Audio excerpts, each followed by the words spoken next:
Աղոթքով կսկսենք ու կանցնենք շարունակությանը, ինչ որ սկսել ենք արդեն։ Տեր Աստված իրապես փառք ենք քեզ տալիս ես գեղեցիկ օրվա համար։ Գեղեցիկ է ինչու, որովհետև դու ես ստեղծել եւ հնարավորություն ունենք Տեր քո առաջ գալու մեծ արանքով, աղոթքով, փառաբանությամբ Տեր։ Քեզանից ակնկալելու պատասխաներ, քեզանից ակնկալելու Տեր խոսքիդ այն հայտնությունը, որով որ ուզում ենք ապրենք Տեր Աստված։ Աղոթում եմ, որ դու օրհնես այս ժամը, այս պահերը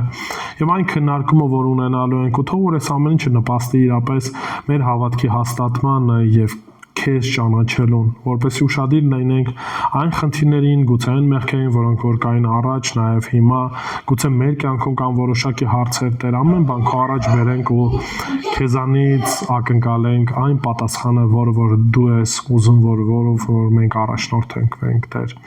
Խնդրում եմ, որ ողորմես, ներես ու դու փառավորվես Հիսուսի անունով, ամեն։ Շատ լավ։ Պետք է շարունակենք սերտողությունը եւ հասել ենք Թիվատիրայի եկեղեցուն։ Եկեք միասին կկարդանք Հայտնություն 2:18-ից 29, հետո արդեն նորից համար առ համար որոշակի կնայենք, կտեսնենք թե ինչ է ասում Աստծո խոսքը։ Հայտնություն 2:18-ից 29։ Թիվատիրայի եկեղեցու հրեշտակին գրիր. Այսպես է ասում Աստծո որդին, որն ունի կրակի բոցի պես աչքեր եւ շիկացած պղնձի նման ոտքեր։ Գիտեմ քո գործերը ու սերը, քո հավատը ու ծառայությունը, քո համբերությունը ու քո վերջին գործերն ավելին են, քան առաջինները։ Բայց քո դեմ բան ունեմ, որովհետև թույլ ես տալիս Հեզաբելին, այդ կնոջը, որ իրեն մարգարեհու է կոչում, իմ ծառաներին ուսուցանի եւ մոլորեցնի, որ պոռնկություն անեն ու կուրքերին զոհած միս ուտեն։ Ես նրան ժամանակ տվեցի, որ իր պոռնկությունից ապաշխարի, բայց նա չապաշխարեց։ Ահա ես նրան անկողին կգցեմ, իսկ նրա հետ շնացողներին մեծամեծ նեղությունների մեջ, իսկ եթե իրենց գործերից չապաշխարեն, նրանց որդիներին մահվան պիտի մատնեմ եւ բոլոր եկեղեցիները կիմանան, որ ես եմ հոգիներն ու սրտերը քննողը եւ յուրաքանչյուրի ըստ ձեր գործերի կտամ, իսկ ես ասում եմ ձեզ եւ մյուսներին, որ Թիվատիրայում եք եւ այս վարդապետությանը չեք հետևում եւ ինչպես ասում են, չեք ճանաչում սատանայի գաղտնի մտքերը, ձեզ վրա ուրիշ ծանրություն չեմ դնի, այլ ինչ ունեք, պահեք, մինչև որ ես գամ, հաղթողին ու իմ գործերը մինչև վերջ պահողին ազգերի վրա իշխանություն պիտի տամ, եւ նա կհովվի նրանց երկաթե գավազանով եւ կփշրի նրանց բրուտի ամանի պես, ինչպես ես իշխանություն ստացա իմ հորից, նրան կտամ նաեւ առավոտյան աստղը, ով ականջ ունի, թող լսի, ինչ որ հոգին ասում է եկեղեցիներին։ Շատ լավ։ Նորից կառուցվածքը նույնն է չեմ կրկնելու, բայց հետաքրքրական է, որ ամեն դեպքում, երբ որ Տեր Հիսուս Քրիստոս ներկայանում էր, նորից ցույց էր տալի, թե ինչ առանձնահատկություն է լինում կամ ինչն են ուզում առանձնացնել։ Մինչև կանցնենք այդ հատվածին, մի փոքր խոսենք Թիվատիրայի քաղաքի մասին։ Թիվատիրան գտնվում է Պերգամոնից Սարդիս տանող հիմնական ճանապարհի լայն բաց հովտում, այսինքն մոտավորապես 64 կիլոմետր հեռավորության վրա էր գտնվում Պերգամոնից։ Հիշում եք, անցած անգամ խոսեցինք Պերգամոնի քաղաքին ու Պերգամոնի եկեղեցու մասին։ Ու իրար հեռավորությունը մոտավորապես 64 կիլոմետր էր։ Քանի որ քաղաքը գտնվում էր այդ լայն բաց հովտում, որևիցե սենց ասած ֆիզիկական պաշտպանություն չուներ եւ դրա համար շատ հեշտ էր, այսինքն գրավելը, ներս մտելը, հարձակումները եւ տարբեր ընթացներում տարբեր խնդիրներ ա ունեցել կոնկրետ քաղաքը։ Ու հիմնականում քաղաքը կապում էին Ալեքսանդր Մակեդոնացու զինվորների հետ, որոնք որտեղ զուտ իրանց համար, ասենց ասած, ռազմական պահակակետ էին ստեղծել, մնում էին, որպեսզի պաշտպանեին Պերգամոնի քաղաքը, այսինքն ինքը եղել է, ասենց ասած, հիմնականը որպես զինվորական քաղաք կամ զինվորական մի տեղ։ Սակայն հռոմեական իշխանության ներքո մոտավորապես 190-ական թվականներին, այդ մեր թվակությունից առաջ, Թիվատիրան բավականին ծաղկում է ու ծաղկում այն առումով, որ բավականին շատ արհեստավորների գիլդիաներ են, այսինքն վարպետների միություններ են ստեղծվում եւ մարդիկ գնում էին սովորում էին այդ ձև վարպետություն էին սովորում, հմտություն էին սովորում եւ դրա միջոցով նորից բավականին զարգանում է քաղաքը։ Այնտեղ կտեսնեիք, այսինքն շատ կաշվեգործերի, ոսկերիչների,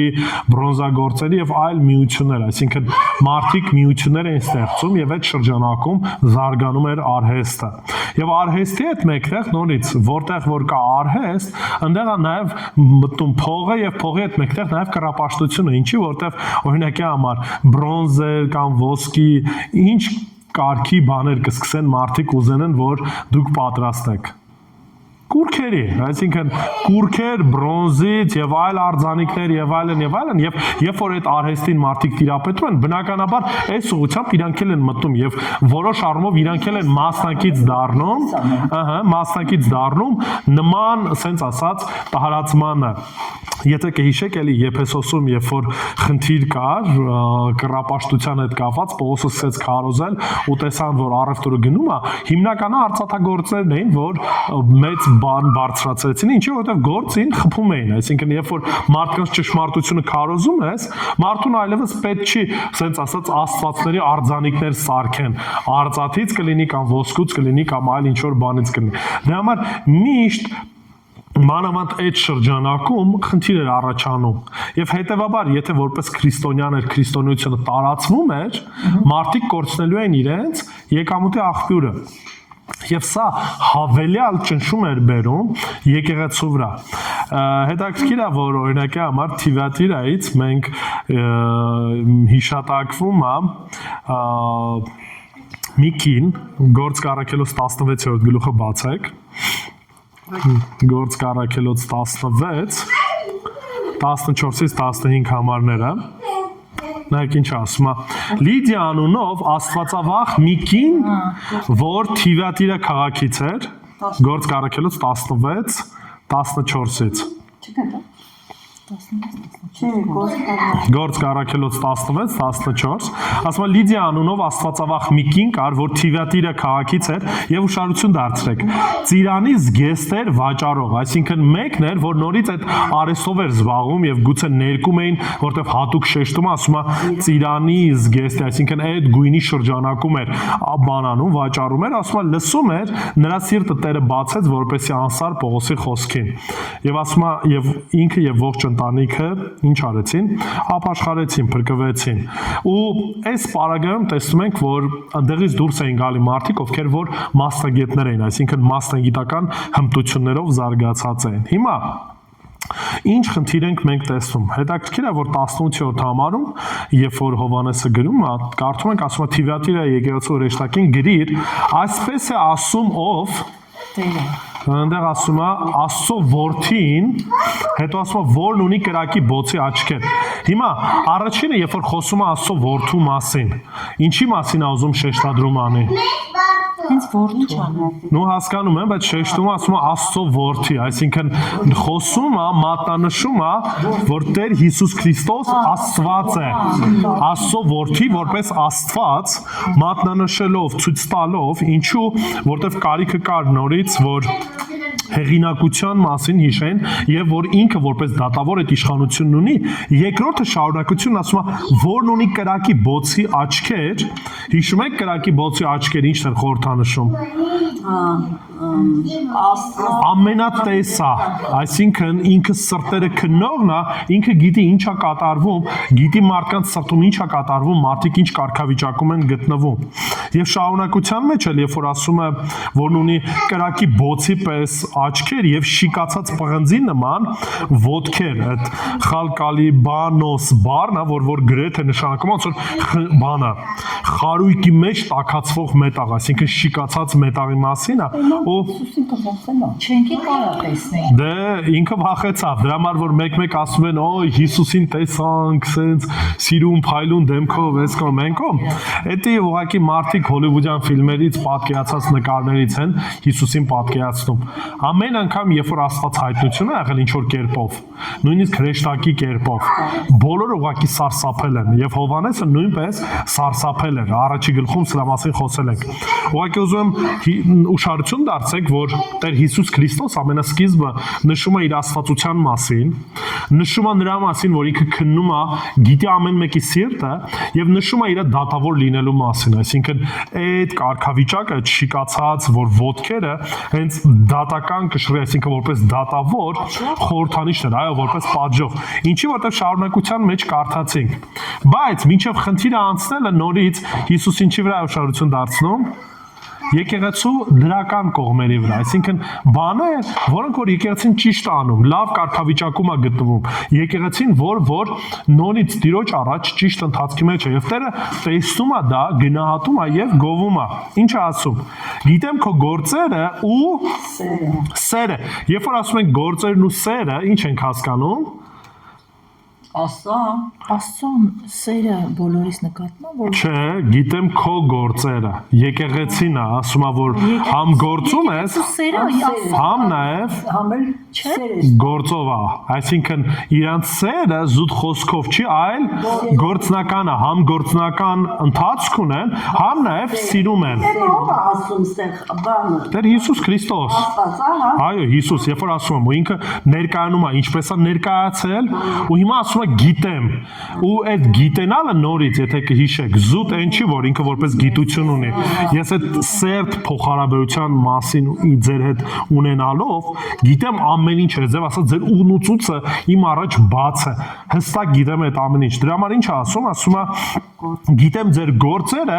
եւ սերը, այսինքն ձեր սերը արտահայտվում է նաեւ գործերով։ Մեռած չի, այսինքն զուտ դատարկ խոսք չի։ Շարունակում ասում է քո հավատը ու ծառայությունը նորից գործնական է այդ հավատը առաստված արտահայտում է գործնական կերպով ծառայելով մարդկանց հոգ տանելով մարդկանց չգիտեմ կարիքները որտեվ ծառայել նորից էլի ոնց որ ասում է սպասարկել բառը ի նկատի ունենք էլի այսինքն պատրաստ են ծառայելու պատրաստ են լավագույնն անելու շարունակությունը Համբերությունը Վերջի գործերն ավելի են, քան առաջինները։ Երբ որ ասում եք քո համբերությունը, ուրեմն նաև ինչ կարող խնդիր լիներ։ Դա որ դժվարության մեջ է, բայց դեռ համբերում։ Դժվարություններ ու նաև նա կարող լինի հալածանք։ Ինչի՞, որտեվ հիշում եք ինչ կարգավիճակում են գտնվում, եւ եթե եկեղեցու անդամները մերժում են որևիցե կերպով կուրքերին, սենց ասած կուրքերի արձանիկներ եւ այլն, ու քարոզում են դրա դեմ, տրամաբանականը, որ կարող նաև լինի դրսից ինչ հալածանք, որտեղ իրանք չեն ընդունում այն գործ, այն աշխատանքը, որ շատերն անում են ու որ քաղաքը հայտնի էր սրանով։ Հետևաբար Տերն ասում է նաև ճանաչում եմ քեզ, որ ինչ ես, համբերություն ունես։ Այսինքն համբերում ես ու հիշում եք այդ համբերությունը զուտ Քան առաջինները։ Պասիվ համբերություն չի։ Համբերություն բառը, որ օգտագործվում է, ասենց ասած ատամները կրճտալով չէ, որ աղ հնարավորություն տային, ասենց տայ գլուխները ջարդե, չէ։ Գործնականում, այսինքն համբերությունը արտահայտվում էր Տիրոջը առաջ ճիշտ կերպով վարքով։ Ոչ թե հակառակը ուզում եմ վատ բան ասեմ, ուզում եմ վատ արարք ունենամ, բայց ուղղակի sense մի կերպ համբերում եմ ինձ, զսպում եմ ինձ, չէ, այս կարգավիճակը չի։ Այլ Հովհաննեսի բանը Հակոբոսը ոնց որ խոսում էր, այդ ամեն ինչը տանում էր գործնական հնազանդության, այսինքն Տերը ինչպես որ կամենում էր, այդ կերպով էլ համբերում էին։ Աստվածահաճո կերպով էին համբերում։ Եվ հետաքրքիր է, վերջում նաև ինչ է ասում։ Բայց քո դեմ հետո Չէ, ասում է, որ քո վերջին գործերը ավելին են, քան առաջինները։ Այսինքն այս առումով նորից ինչ ենք տեսնում։ որ վերջը ավելի շատ է եղել իր գործերը, քան առաջինը։ Դա ինչ է նշանակում։ Որ այս ժամանակ ավելի շատ է պայքապա։ Չէ։ Չէ։ Տեսնում ենք, որ աճ կա։ Աճ կա սիրո մեջ, աճ կա գործերի մեջ, աճ կա հավատքի մեջ, աճ կա համբերության մեջ, այսինքն ասում է, այն ինչ որ սկսել ես, ու հիմա եթե համեմատում եմ, այս ամեն ինչի մեջ ինչ ես անում, աճում ես, չես մնացեք, հիշեք Եփեսոսի եկեղեցին ասում էր հիշի առաջվա սերը, ու ստացվում էր, որ առաջ ավելի շատ էին սիրում, քան թե այս պարագայում այս եկեղեցին ինչ է անում, սեր ու այդ ամեն ինչի մեջ աճում է,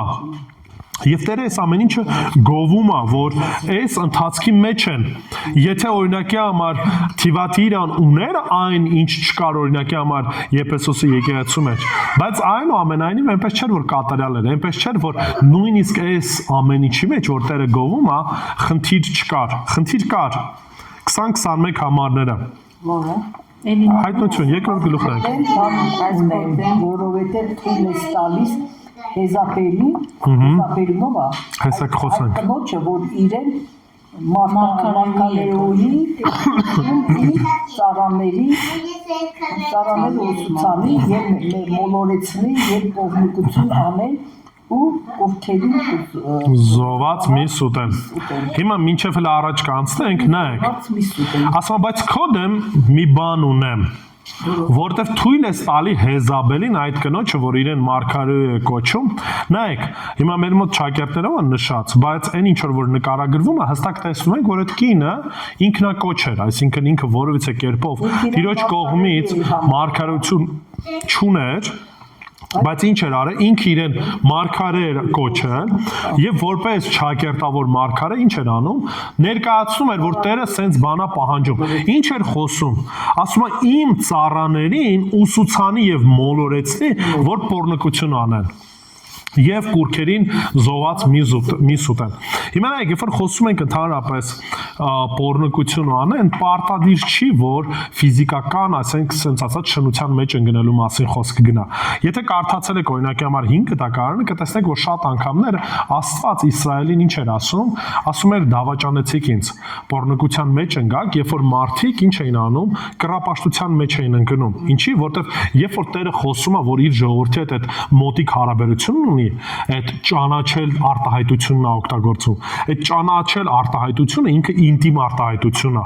Երբ որ ամեն անգամ Աստվածաշնչում տեսնում եք հայերեն այդ արտահայտությունը թարգմանված, ասում է ճանաչում եմ քեզ, ճանաչեց, դա ինտիմ փոխհարաբերություն է, որը որ նկարագրում էր այն ժամանակ այդ բառով ամուսնու եւ կնոջ փոխհարաբերություն, այսինքն խոսքը գնում է շատ սերտ մոտ փոխհարաբերության մասին։ Դրա համար երբ որ Աստված ասում էր, որ ես իմ ժողովրդին ճանաչում եմ,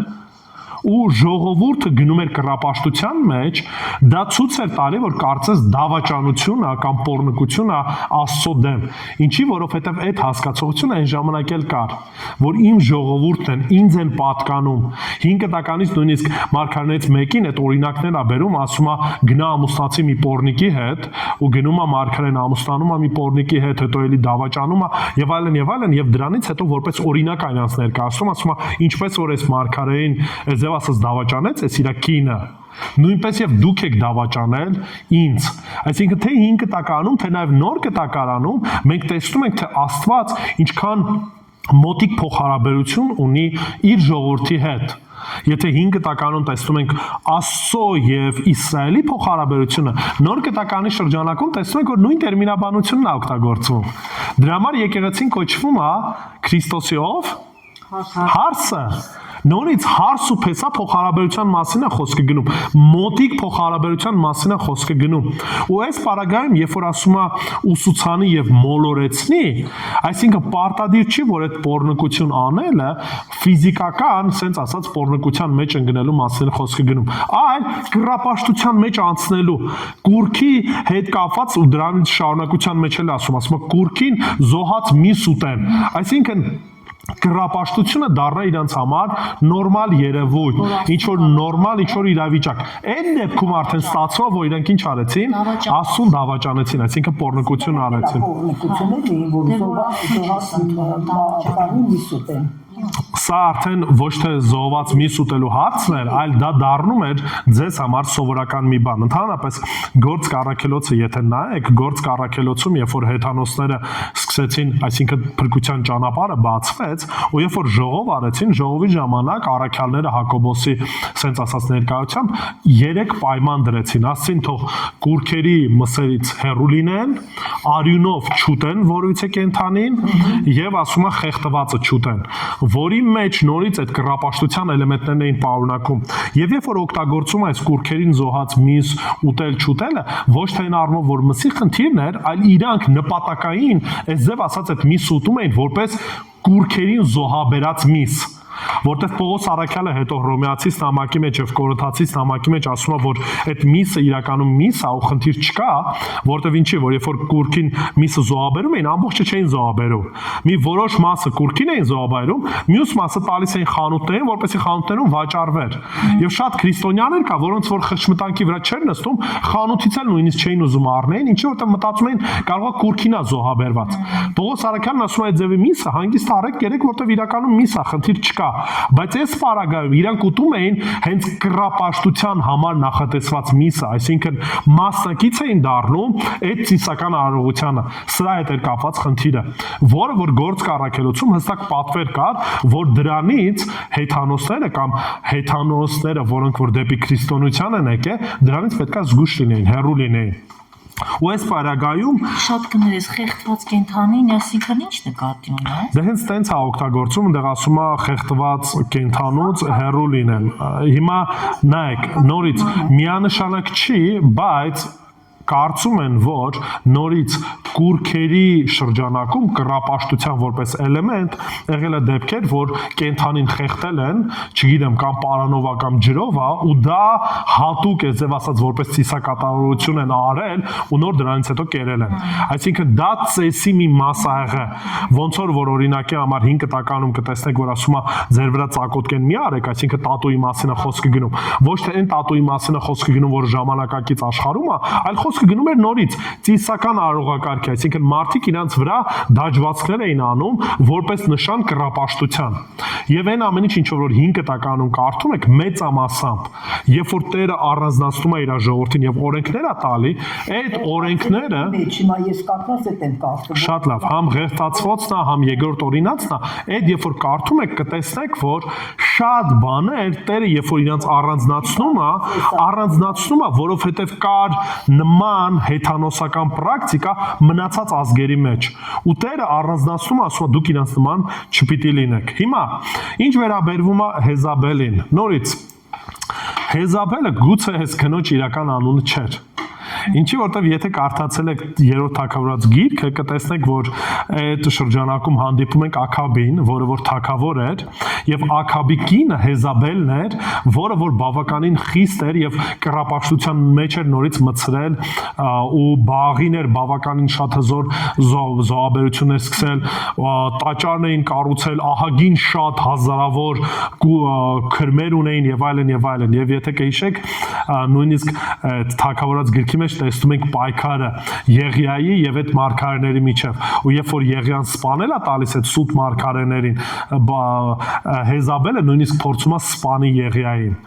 Հիմա չեմ ուզում շատ այդ դետալների մեջ մտցնեմ, բայց գուցե եւ Տերը օգտագործում է այդ տերմինը Հեզաբել անունը ոչ թե կոնկրետ այդ կնոջ անունը իրապես Հեզաբել էր, այլ ցույց տալու թե ինքը ինչպիսի կարգավիճակում է գտնվում, այսինքն որպեսի հասկանային ում նման ինքը, ինչի որտեվ հիշում եք ասի որ հայտնության գիրքը ուղիղ փոխկապակցված է 5 տակարանի հետ եւ այն օրինակները, այն բառերը, որոշ առումով այն անունները, որը որ մենք հանդիպում ենք հայտնության գրքի մեջ զուգահեռներ ունի 5 տակարանի հետ եւ ինչպես որ Հեզաբելն էր, ասենց ասած 5 տակարանի շրջանակում այդ թագավորաց գրքում ժողովրդին մցրել էր կռապաշտության մեջ, այս պարագայում այս ճակերտավոր մարգարեուհին եկեղեցու մեջ մցրել էր որոշակի այս ուսումը ու ասեմ սա նոր բան չէր։ Ինչի որտեղ հեսա որ շարունակությունը կարդանք կտեսնեք, բայց նայեք խնդիրը ինչումն էր եկեղեցու Որն էր խնդիրը հիմնական, որն էր բանը, ասենց ասած Հիսուս ինչ մեղադրանք է բերում եկեղեցուն։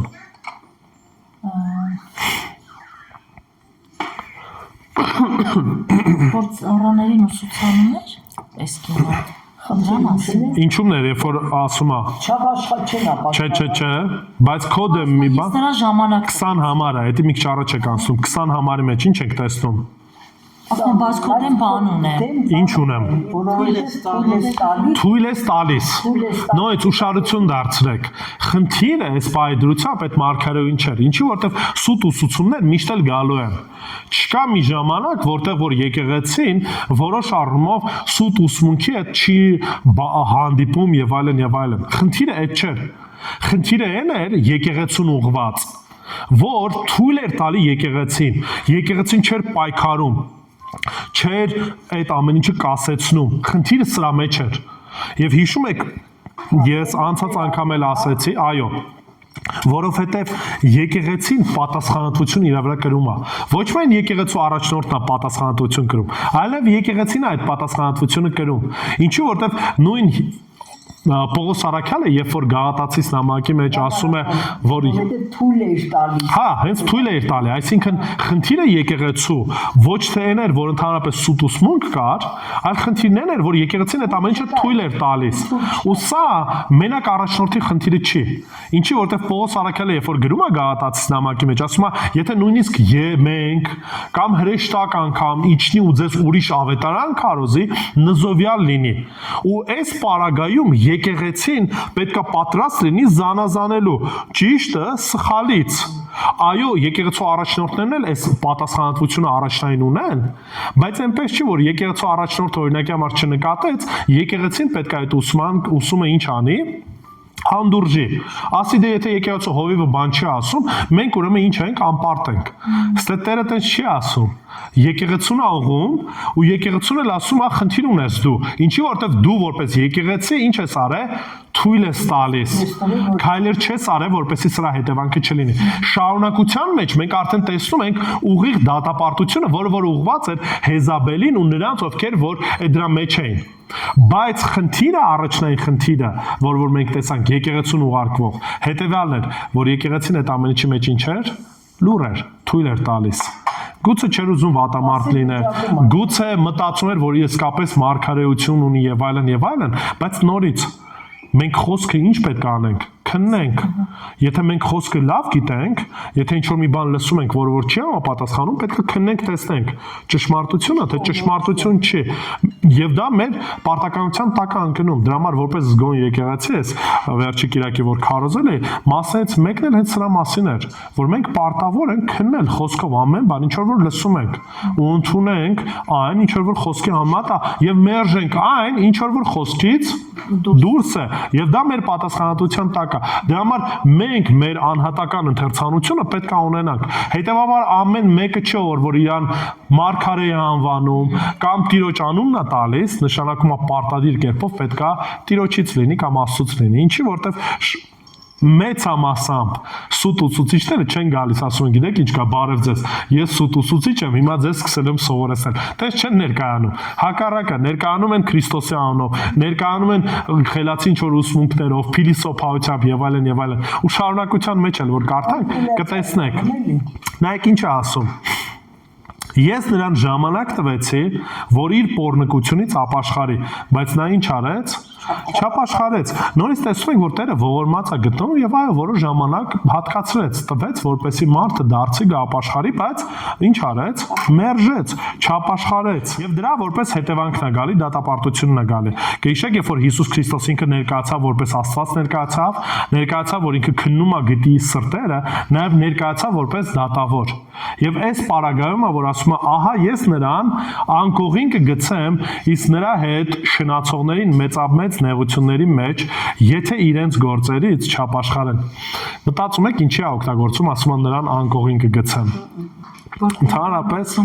հասկացա, բայց հիմա որ ուղիղ ասում է անկողին այդ տերմինաբանությունը, նշանակում է որպես պարկելու տեղ, պարկելու վայր։ Ընդհանրապես շնությունը որտե են գործում։ Անկողնում են գործում։ Ու ստեղ սենց ասած մի քիչ բան կա, որ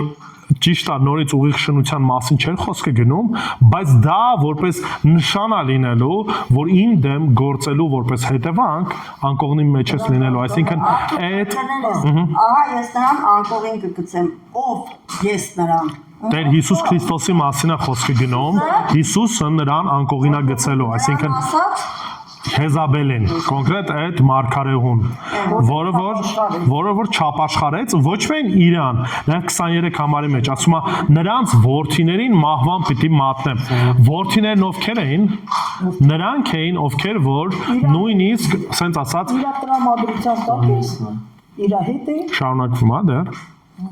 Որդիները, այսինքն արդեն եկող սերունդներ,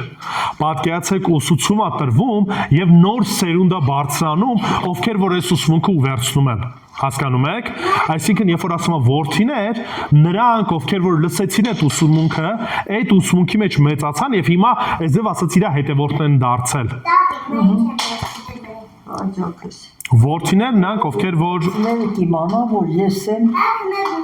Այսինքն այս ուսմունքի արդեն երկրորդ սերունդն ենք տեսնում։ Առաջինը Հեզաբելն էր, Հեզաբելից հետո արդեն գալիս են երկրորդ սերունդը։ Նրանք, ովքեր որ ամբողջությամբ ընդունեցին այդ ճանապարհը։ Շարունակության մեջ նորից ինչ ենք տեսնում, որ Տերն ասում է. յուրաքանչյուրը 23 համար ասում է նրանց որդին բոլոր ահվան պիտի մատնեմ եւ բոլոր եկեղեցիները ուշադրություն, ահա, իմանան, որ ես եմ հոգիներն ու սրտերը քննողը։ Գիշեք նորից Հիսուս երբ որ նկարագրվում էր, սպասի, երբ որ տեսնում ենք, ասում է բանը կրակոտ աչքեր ուներ։ Ու նորից սա է ցույց տալի, որ Տերը ամեն գործեր, ամեն բան գիտեր։ Եվ սա նշան է լինելու նրան, որ եկեղեցին հասկանա մի բան։ Տիրոջ հետ նորից խաղ ու պարտ չպետք է անենք, պետք է զգուշ լինենք եւ պետք է մեր քայլերի համար, մեր ոտքերին, մեր գործերին ինչ անենք, զգուշավորություն ցույց տանք։ դիսկուս իրեն Իսկ ես ասում եմ ձեզ եւ մյուսներին։ Ձեզ ու մյուսներն ովքեր էին։ մյուսները Նրանք ովքեր որ չընդունեցին, այսինքն եկեղեցու են մասը, ով որ Հեզաբելի այդ ուսմունքը չընդունեցին, որ թիվատյուրայում եք, եւ այս վարդապետությանը չեք հետևում, ինչպես ասում են, չեք ճանաչում սատանայի գաղտնի մտքերը, ձեզ վրա ուրիշ ծանրություն չեմ դնի։ Հիմա նայեք, ինչպես որ նիկոաղականները նույնպես եւ այս պարագայում նորից գնում էր այս հասկացողությունը եւ սրանից նաեւ ծնվում է գնոստիցիզմը։ Գնոստիցիզմը հետո արդեն ավելի ասենց ասած ձևավորված կերպով ասում են, որ իրանք ունեն հատուկ ինչ որ մի ճշմարտություն, որը որ մենակ ընտրյալներին է բացվում։ Եվ այդ ճշմարտության մեջ իրանք կարծես ճանաչելու էին իրականությունը։ Այս պարագայում հետաքրքիր է, որ Աստված ինչ նկարագրություն է տալի, ասում է դուք որ չեք հետևել այս վարդապետությանը կամ չեք մտել եւ ինչ նկարագրություն է տալի, ասում է ինչպես որ ասում են չեք ճանաչում սատանայի գաղտնի մտքերը։ գործերը Հիմա նայում եք գաղտնի մտքերը, այսինքն կարծես թե Հեզաբելը ներկայացնում է գաղտնի ինչ որ տեղեկատվություն, գաղտնի ճշմարտություն, որը որ բացահայտված չէր խոսքի մեջ, այս մարդիկ այդ ճշմարտությունը կարծես թե լսեցին, ընդունեցին ու սրա մեջ մտան։ Ու ասում է, բայց դուք սրա մեջ ինչ չարեցիք, չմտակ, սրանից հեռու մնացեք։ Սատանայից էր։ Ու այն ինչ որ գալիս էր սատանայից էր, այսինքն այն ինչ որ Տերը ցանկացել է մեզ հայտնի իր խոսքի միջոցով մեզ ինչ արել, հայտնել է։ Մենք կարիքը չունենք ինչ որ նոր բաների եւ հիմա այնքան կտեսնենք լիքը մարդիկ են գալի, ովքեր որ փորձում են ավելի խորը ինչ որ իմաստություն տան, խորը բաներ մտցնեն, փիլիսոփայեն, դրա մեջ մտնում է որոշ առումով բուդդիզմի կամ նույն հինդուիզմի տարեր, ինչ որ ասում են չակրաներ են բացվում, տիեզերքի եսի ինչերն եք ճանաչում եւ այլն եւ այլն։ Սա նոր բան չի։ Առաջել էր սատանան այդ օգտագործում, որտեղ մարդը միշտ ուզում է ինչ անի, նոր բան լսի, նոր գաղտնի ինչ որ լուրեր լսի բանի, եւ սատանան այո, դեպերն էլ նման բաներն օգտագործում են եւ որոշակի ուսմունք, որոշակի բան տալիս են եւ մարդիկ լսում են։ կարողանում մտնի մարդկանց մոլորեցնի, մարդկանց շեհ։ Նու տես տեսքով չի մտնում։ Մարգարեների ճակերտավոր, այլ ուսուցիչների միջոցով, իսկ մարդիկ էլ իրենց ականջը բացում են նման սուտ տեղեկատվությունը լսելու եւ այլն եւ այլն։ Ավելի հաճելի լսել էդի։ Վատնել էտա, որ այդ վատն ենք լսում։ Ու դրա համար Տերը զգուշացնում է եկեղեցին, ասում է՝ «Այլ ինչ ունեք, ինչ արեք, պահեք, մինչև որ ես կգամ»։ Ինչ ունեին իրանք, կհիշեք։ Հավատ Հավատ ունեին, մինչև այդ ասում է սեր ունեին, ու նաև այդ սերը գործերով էր ցույց տալիս։ Հավատ ունեին, համբերություն ունեին, եւ Տերն ասում է՝ ինչ որ ունեք, այս ինչ արեք, պահեք։ Պահեք, դրանից առավել ինչ որ մի բան ձեզանից չեմ ուզում։ Նրա մեջ ինչ որ կաք, աճում եք, այդ ամեն ինչ արեք, մինչև որ ես գամ։ Նորից այդ հույսն է տալիս։ Դու 26 համարը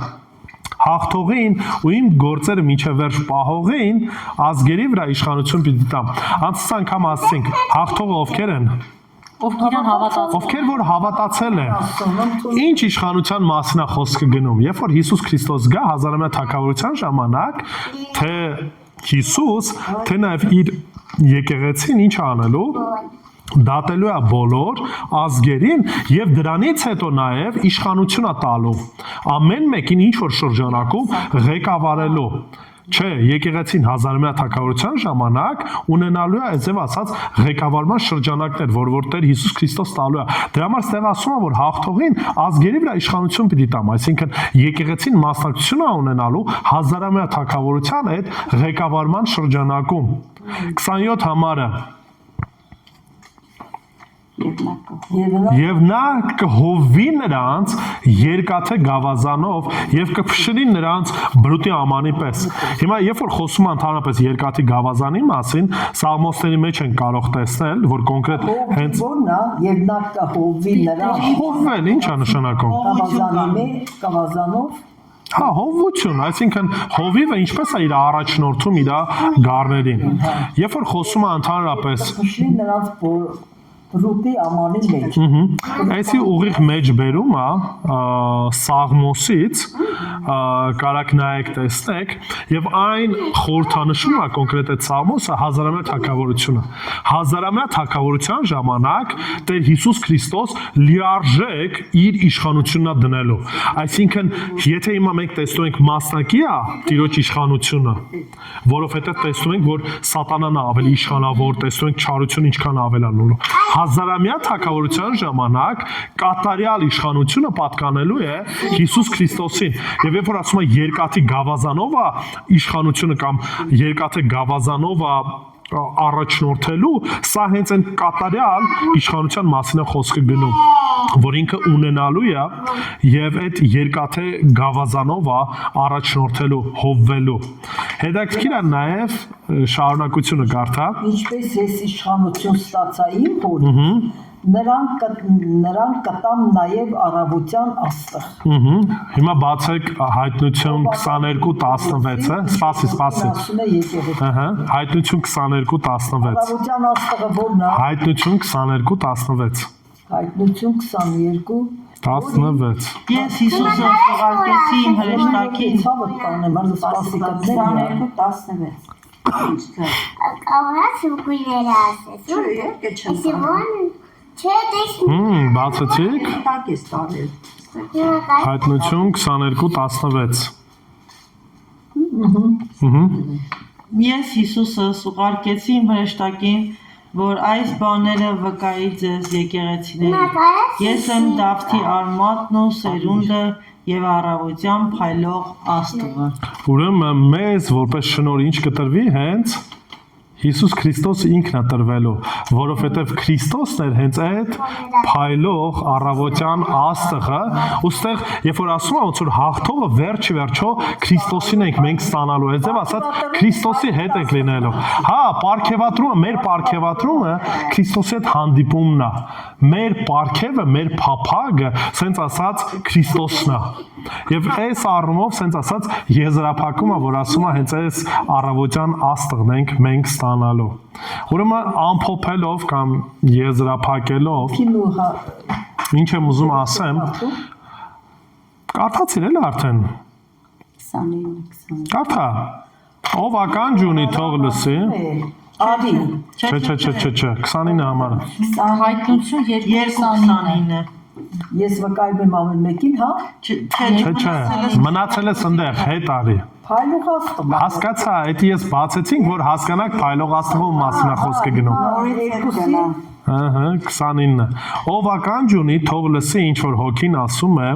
եկեղեցիներին նորից եթե փորձենք ամփոփենք մի քանի բան կուզենամ առանձնացնեմ